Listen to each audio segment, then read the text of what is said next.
How to export videos in HD quality in Vita. First of all, open the app and finish editing your project.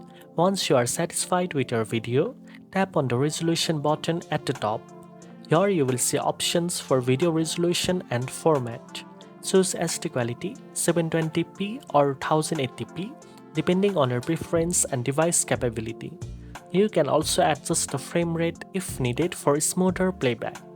After selecting the resolution, tap Export button to start rendering your video. The time it takes will depend on the length of your video and your device performance.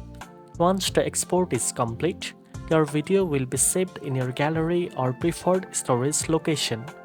Now you know how to export videos in HD quality in Vita.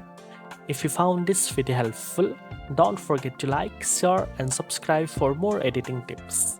Thanks for watching and I'll see you in the next one.